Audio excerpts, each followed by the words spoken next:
Истокот со план за уништување на опасните глодари, речиси во сите општини од регионот, во тек е или се планира да се спроведе дератизација. Со дератизацијата ќе бидат зафатени 160 канализациони шахти во територијата на општина Штип, а во случај кога ќе имаме неповолни временски услови, дожд или нешто друго, дератизацијата ќе се одложи за следниот поволен ден. Идентично е и во останатите општини од регионот. Дератизацијата веќе е извршена на 26 март. Опфатени беа преку 400 шахти во централното градско подрачје со нагласок на колективните станови за домување.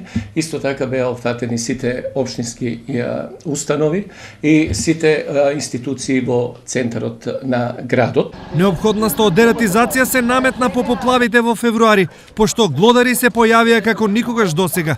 Куќите се пуни, пречисто пуни се. Јас со куќите имам ориз и зидеја, го начистам за семеќе нема. Тоа е.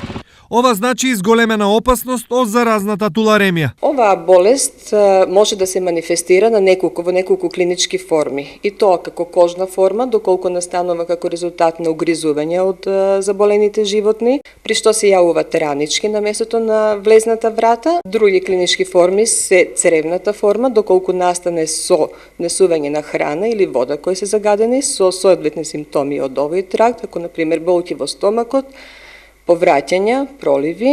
За дезинсекција и дератизација, општините од истокот годинава ќе потрошат околу 4,5 милиони денари.